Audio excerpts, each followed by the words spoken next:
Sirawing Niti.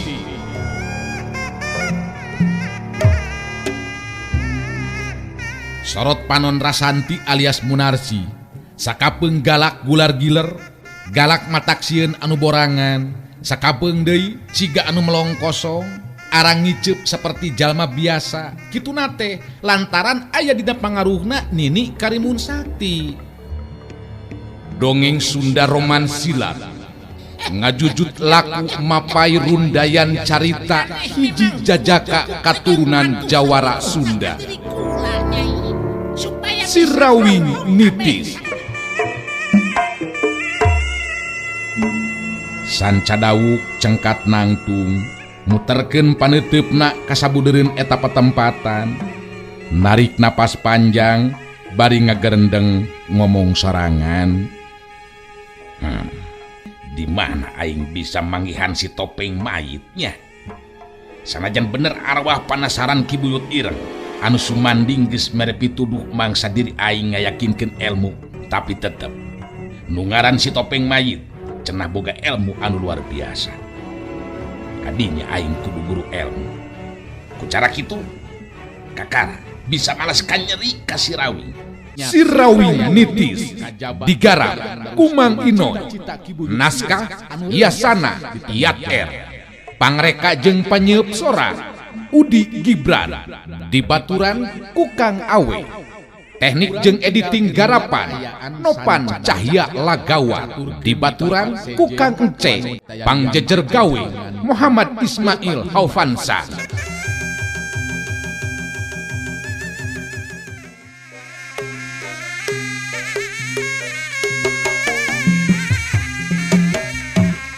Dewi Angrum netep ka Jaka Sinangling bari ngawangun deui pasangan terus nyarita. Jaka Sinangling, tetela maneh boga pangabisa geuningan, teu sangka make jeung wani ngalawan segala rupa sia. Hade, lamun kitu urang teruskeun ieu lumakuna tarung sia. Lumayan Dewi Angrum, keur ngabala diri mah moal mangke kudu kawasti heula atar nemeh tarung. Bisi memang masih kene panasaran, kuring bakal terus ngalayanan Dewi Angrum. Setan syahapnya.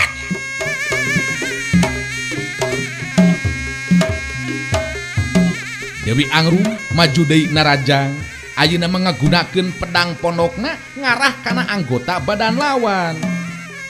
Upama seug Jaka Sinangling can boga bekel jeung ilmu silat ti Sirawing anu bisa kacangking ngaliwatan impianana, geus bisa dipastikeun bakal kawalahan kalabakan.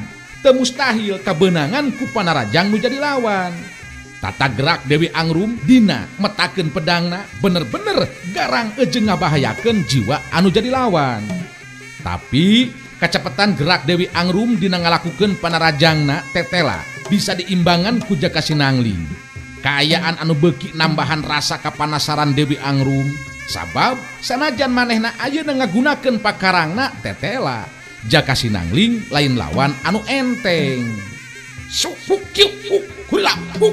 Sinar pedang anu gugurilapan ejeng samberan angin panarajang anu ngahiup bangbaraan mata kasima anu jadi lawan. Tapi Jaka Sinangling oge tetela dengan ukur bisa nyingkahan wungkul datangna panarajang lawan. Ayeuna mah malah Jaka Sinangling anu ngalakukeun gerak panarajang balesan. Dewi Angrum bener-bener kaget, sabab gerak panarajang anu dilakukeun ku Jaka Sinangling nyata leuwih ampuh batan tata gerak ilmu silat anu kacangking ku dirina. Kajadian saterusna di luar dugaan, pigeulang leungeun Dewi Angrum beunang diteungeul ku Jaka Sinangling ngajadikeun pedang pondokna leupas tina cekelanana. Das celeng. Dewi Angrum muringis nyengir nahan ka nyeri tulang leungeunna asa potong. Memeh manehna dina waktu harita nangtukeun sikep pikeun ngalakukeun tindakan anu saterusna. Harita Jaka Sinangling geus nyusul tepus ku panarajang susulan. Kanyataan anu bener-bener pait ejeng peuheur karasa ku Dewi Angrum dina waktu harita. Mangsa panarajang susulan Jaka Sinangling henteu bisa dibendung sapinuhna. Kajadianana Dewi Angrum ngagero kaget ejeng nyeri dituturkeun ku awakna anu ngajengkang terus rubuh ngabebengkang dina luhur lemah. Celat celeng suk dah jebron jedebek das jengkang gedebut. Dewi Angrum harita teu bisa buru-buru hudang. Kaayaan rubuhna Dewi Angrum ngajadikeun Wiguna sentar hatena, antukna jadi balanga masih keneh untung sabetan bedog Darowi anu rek nyabet kana beheungna bisa ditakis. Tapi jejekan suku lawan kena iga burung geus teu bisa ditawar deui. Sebuk kieu belentrang cedak deus. Meh bae Wiguna dina waktu harita rubuh ngabebengkang lamun teu bisa buru-buru ngajaga kasaimbangan badana.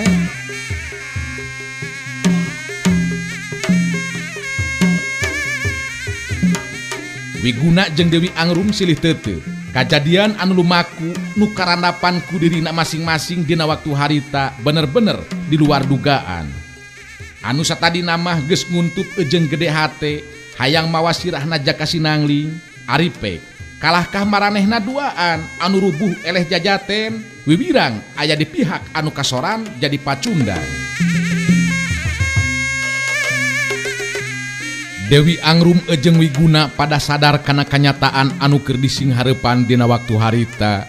Upama tarung diteruskeun geus bisa dipastikeun maranehna duaan anu bakal cilaka. Tetepan Dewi Angrum anu harita geus ngoneal hudang jeung reretna Wiguna lir upama anu mere isarah pikeun maranehna duaan sangkan buru-buru kabur ngejat ninggalkeun eta patempatan. Geus taya deui anu cumarita saurang oge. Harita Dewi Angrum ejeng Wiguna geus teu ngareret deui ka Jaka Sinangling ejeng Darowi, duanana tinggara jeleng terus lalumpatan ninggalkeun eta patempatan.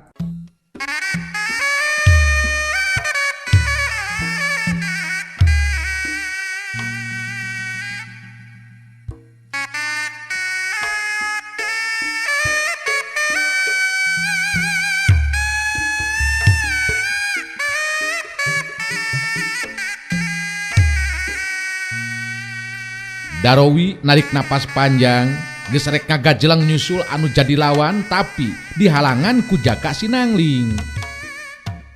Teu kedah diudag Kang, keun diantepkeun mana kitu oge tos henteu entupan pikeun neruskeun lumakuna tarung Kang. Darowi dina waktu harita ngasupkeun bedogna kana sarangkana neuteup ka Jaka Sinangling terus nyarita. Hanjaka make dihalangan ku Sinangling, akang masih keneh kurang puas di hate. Hayang nindak jeung ngawarah tah ka antek-antekna si Topeng Mayit. Padahal jelema anu saperti kitu mah kuduna teh ulah dibere diampun Yi. Tuman anu kitu patut mah dibere ampun mah. Tenang Kang, apan tujuan urang mah sanes bade binasa kasasama Kang. Namun kewajiban gesan bela diri lantaran aya jalma anu rek binasa ka urang duaan. Kitu pan Kang. Nya, tapi bager jeung adil teuing Yi. Padahal Kang ngaranan jalma antekna si Topeng Mayit kurang ulah diberi ampun sakuduna mah.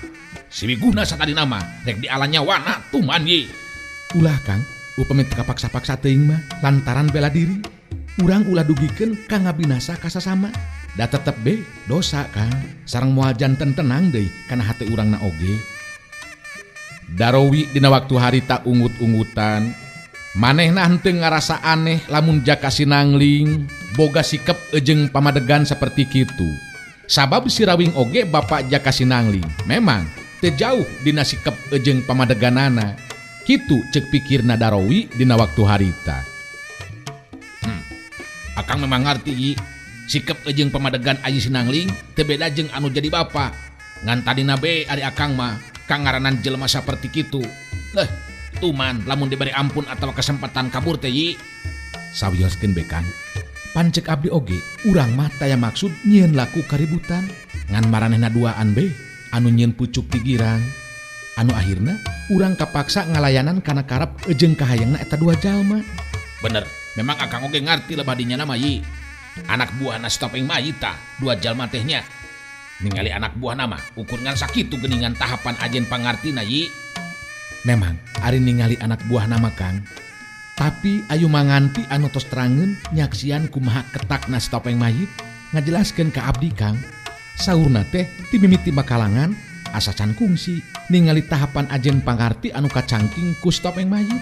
Lumawi pun bapak oge can tangtos mampu ngungkulan Kang.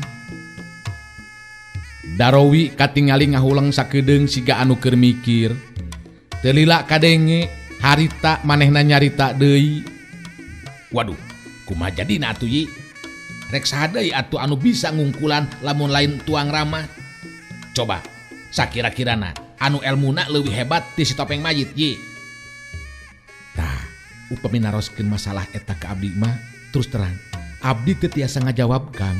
Namun abdi jadi aya gambaran ieu teh. Elmuna si Topeng Mayit memang luar biasa Kang. Ngan anu jadi hanjakal teh duh kunaonnya. Elmuna bet kalakah disalahgunakeun. Ieu anu jadi kahanjakalan pikeun diri kuring mah Kang. Nya bener kitu Yi. Cacakan lamun si Topeng Mayit jadi jago anu sajati dipikasieun ku golongan jahat. Bisa dipastikeun rek ngalakukeun kajahatan teh mikir 2 kali. Ari ieu mah kumaha atuh da? Puguh oge manehna anu rajana jahat. Sabab bet kalakah nebarkeun mamala ka sasama geuningan. Jaka Sinangling ungeuk bari terus nyarita deui. Memang bener kitu Kang. Nu matak sakumaha anu disaurkeun ku Kang Darowi anu bade ngawartosan kakejeman Topeng Mayit kapun bapa abdi ngarojong Kang. Namun kitu oge acan tiasa dipastikeun nah mampu atawa henteu pun bapa anu katalah sirawing tiasa ngungkulan elmuna si Topeng Mayit. Nya ari harapan mah mampu Hi.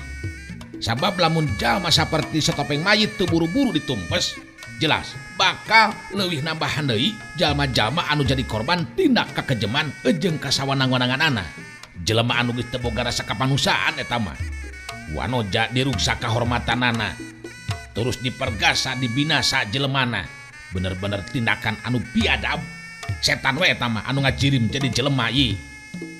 Darowi bet jadi kahudang deui ingetan jeung kasedihna, ras inget ka buah hatena nyatana Nyi Eulis anu geus jadi korban kakejeman si Topeng Mayit.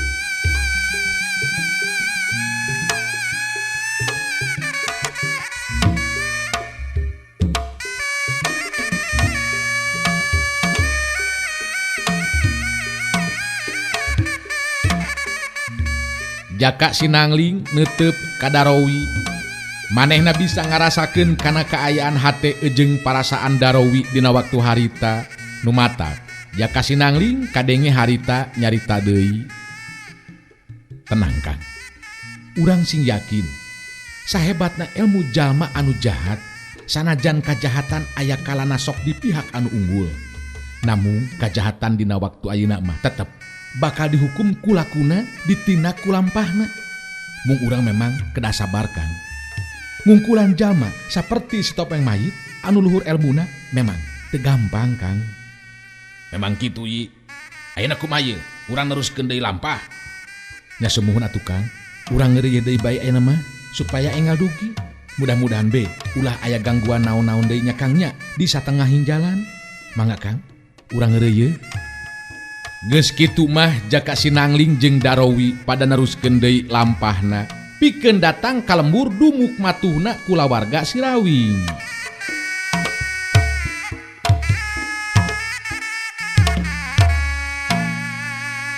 Caturkeun harita di tempat sejen.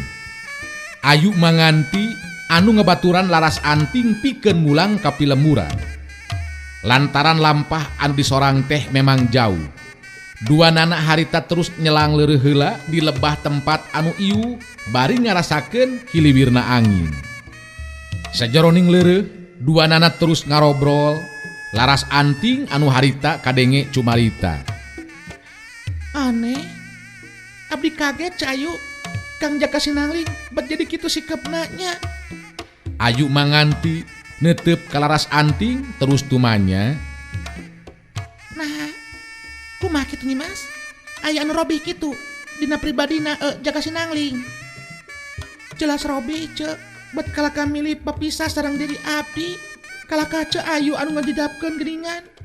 Padahal abdi tos lami henteu tepang sareng Kang Jaka. Hate oge pikiran abdi dipinuhan ku rasa kasono ka Kang Jaka. Tapi nah laras anting semu anu rumahuh dina nyaritana. Ayu manganti bisa ngarti laras anting memang keur kuciwa hatena. Sabab tadi nama anu diharapkeun teh Jaka Sinangling anu ngajajabkeun. Ayu manganti kadenge harita nyarita deui lalaunan. urang ulah ngelepatkeun Jaka Sinangling Nyimas. Urang kedah ngamaklum yen Jaka Sinangling oge kagungan hak sacara pribadi ngalaksanakeun kepentinganana. Nanging Cayu terus terang abdi ayeuna balaka ceuk. Dina ieu hate abdi sabenerna mah tos ngancik rasa kacinta ka Jaka Sinangling. Anu moal tiasa disisilihan sok sanaos kunaon bae oge. Abdi bener-bener mika cinta sapinuna ka Jaka Sinangling ceuk. Di pikasono bet kalaka papisah. Kang Jaka kunaonnya bet jadi kitu. Ayu manganti narik napas panjang. Pangakuan ti Laras Anting anu saperti kitu matak peureus kana ceulina. Tapi ayu manganti nenangkeun perasaanana. Laras Anting memang boga hak pikeun ngebrehkeun kaayaan eusi hatena mangsa mika cinta ka Jaka anu ngaran Jaka Sinangling. Ayu manganti henteu wani ngabalakakeun ngeunaan kaayaan anu sabenerna. Yen antara dirina jeung Jaka Sinangling silih pika cinta malah geus janji pasini geusan hirup babarengan dina waktu anu bakal datang. Kadenge harita Laras Anting anu nyarita deui. Sakuduna mah Kang Jaka teh ngarti kana perasaan abdi ceuk. Malah abdi tos balaka ka Kang Jaka. Diri abdi mika cinta sapinuhna. Ulah ngarasa rendah diri sebab abdi terek ningali kaayaan. Nanging lantaran abdi mika cinta ka pribadina saperti halna Kang Aji anu mika cinta ka salira Cahayu. Ayu manganti ungut-ungutan bari terus kedalisan. Cahayu bisa ngarti kana eta kanyataan Nyimas. Nanging nya kitu urang oge henteu tiasa maksa deui upami Jaka Sinangling tos nangtoskeun sikap anu saperti kitu. Nu jelas dina hiji waktu urang tangtos bakal tiasa patepang deui. Laras Anting tungkul bari narik napas panjang terus ngomong deui lalaunan. Mudah-mudahan be kitu Cahayu.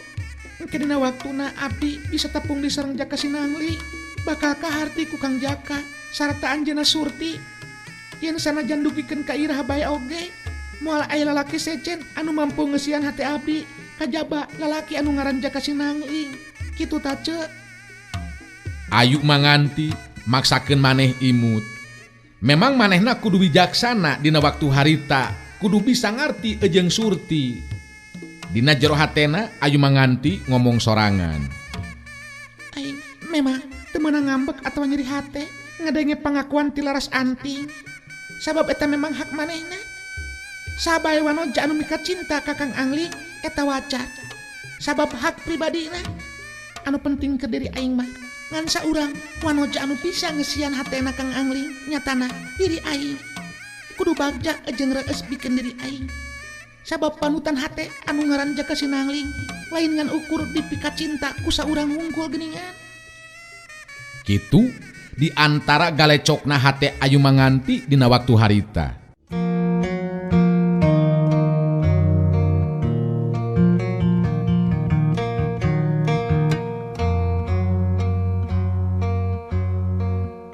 Ningali Ayu manganti cici ngahuleng, Laras Anting kadenge harita nyarita deui.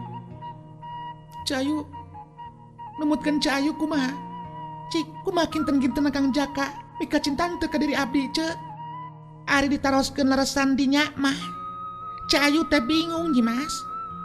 Margin teu terang ari mana jalma mah. Aya paribasa sumur jero tiasa diteuleman hate jalma mah sanajan deet hese dikobetna kitu Nyimas.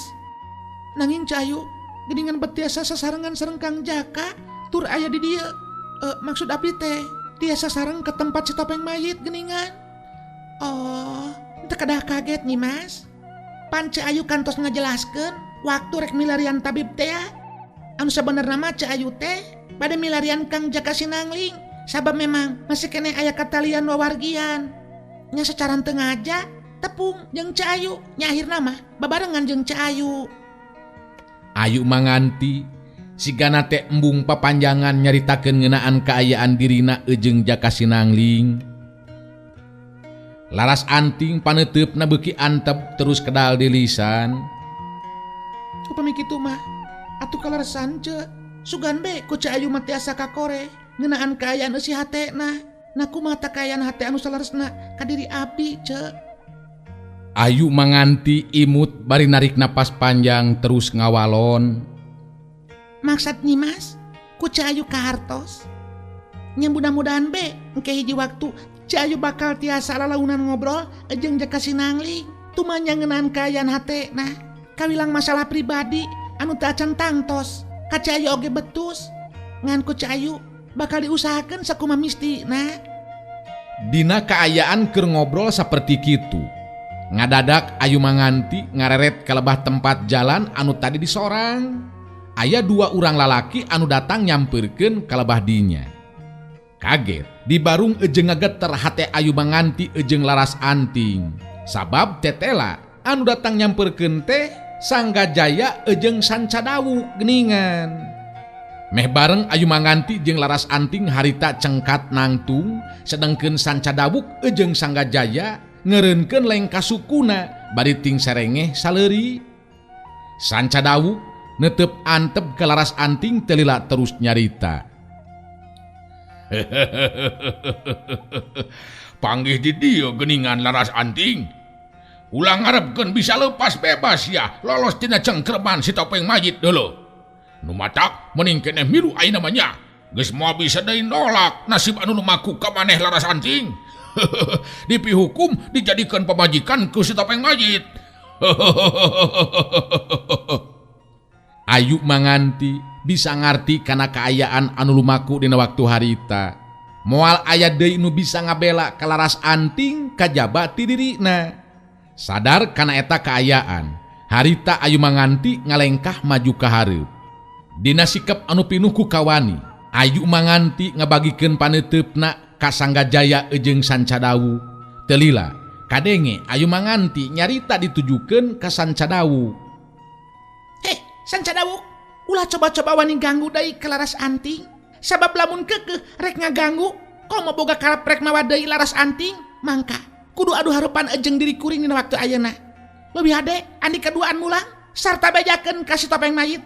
Ulah maksakeun anu teu suka.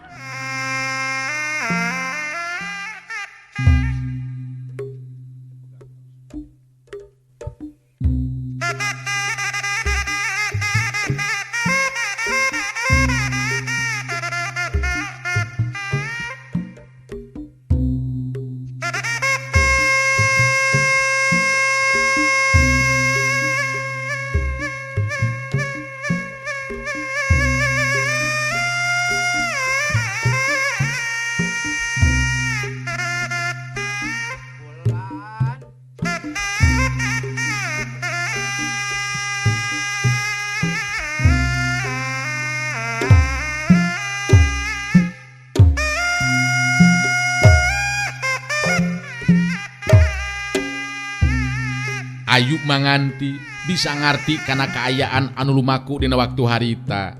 Moal aya deui nu bisa ngabela ka laras anting kajaba ti dirina. Sadar kana eta kaayaan, harita Ayu manganti ngalengkah maju ka hareup. Dina sikep anu pinuh ku kawani, Ayu manganti ngabagikeun paneteupna ka Sanggajaya ejeng Sancadawu. Teu lila kadenge Ayu manganti nyarita ditujukeun ka Sancadawu. Sancadawu, ulah coba-coba wani ganggu deui ka laras anting. Sabab lamun keukeuh rek ngaganggu, komo boga karep rek mawa deui laras anting, mangka kudu adu harupan ejeng diri kuring dina waktu ayeuna. Leuwih hade andi kaduaan mulang sarta bejakeun ka si topeng mayit. Ulah maksakeun anu teu suka. Sikep ejeng caritaan Ayu manganti tandes. Sancadawu ngalenggak seuri ngadenge caritaan ti Ayu manganti saperti kitu.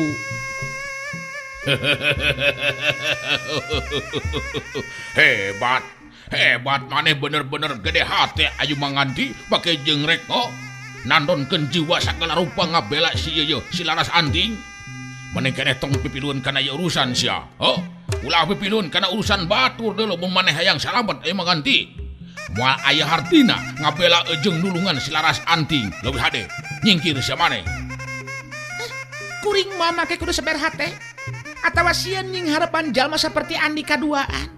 Ulah boga anggapan ngarasa jadi jago anu luhur elmuna deuleu. Si Ayu manganti moal make kudu sieun ku antek-antekna si topeng mayit. Sancadawu ngahulang sakedeung. Manehna kawilang bingung oge ningali sikap Ayu Manganti anu nekat seperti itu rek ngabela laras anting bari jeung rek ngorbankeun jiwa. Ras inget kana amanatna si topeng mayit ulah rek wani ganggu ka Ayu Manganti.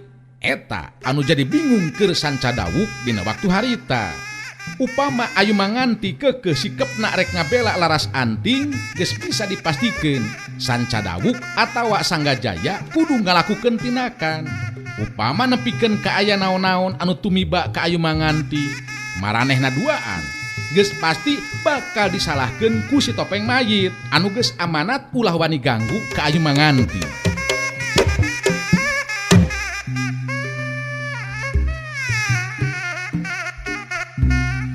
Sanca Dawuk ngareret ka Sanggajaya bari terus nyarita.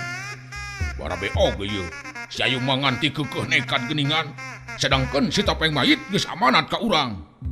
Cik kumaha lamun geus kieu? Sanggajaya ngahuleng mikir.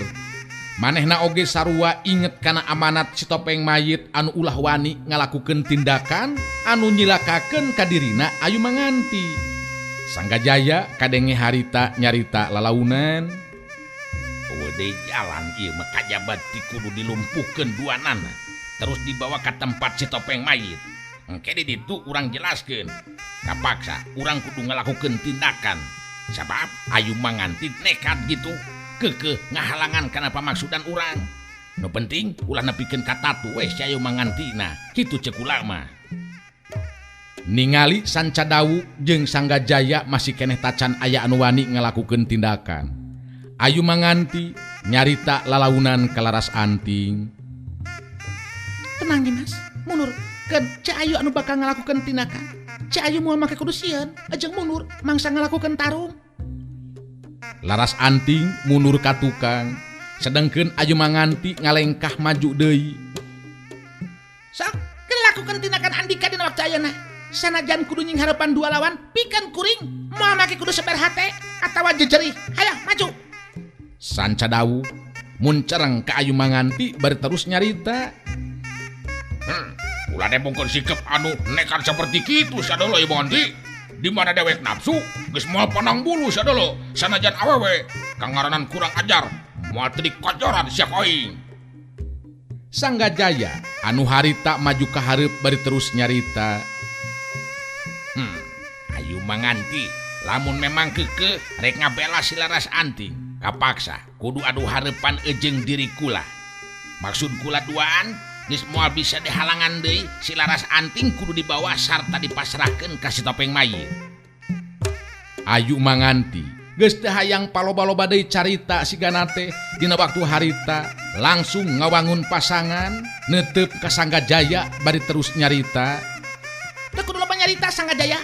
Lamun memang boga karep rek nindak diri kuring sor geura maju ayeuna moal burung dilayanan kamampuhan Andika dina waktu ayeuna. Kuring moal make kudu mundur pikeun ijen jajaten dina waktu ayeuna. Maju Sanggajaya.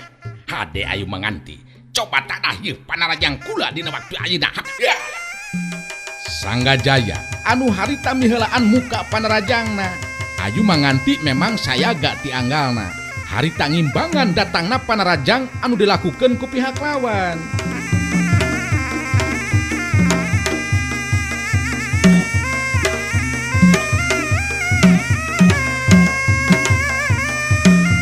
Tarung antara Ayu Manganti jeung Sanggajaya geus dimimitian. Sedengkeun Sanca Dawuk harita ngalengkah maju ngadeuketan ka lebah laras anting anu unur-unuran. Sanca Dawuk nyerenge seuri ka laras anting bari terus ngomong.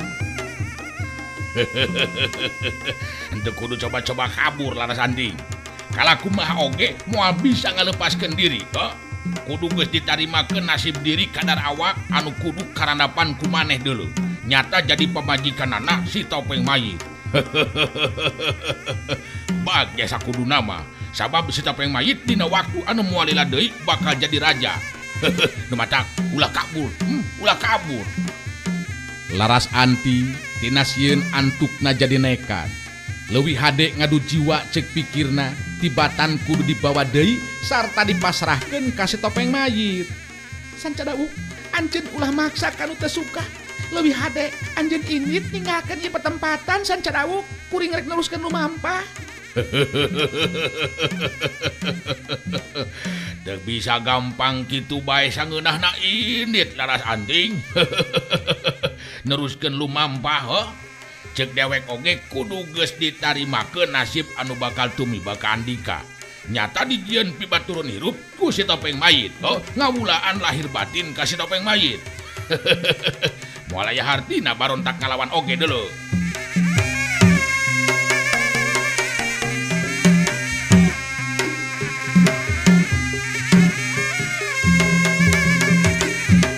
Laras anting ngawangun pasangan sikepna jadi galak bari terus nyarita deui ka Sancadawu. Kuring leuwih hade ngadu jiwa dina waktu ayeuna tibatan kudu milu deui ka Andika sarta dipanggihkeun deui jeung si topeng mayit. Maju deui anjeun salengkah kapaksa kuring ngalakukeun tindakan. Sancadawu ngalenggak seuri. Puguh memang geus bisa kaukur nepikeun ka mana kamampuhan elmuna Laras anting.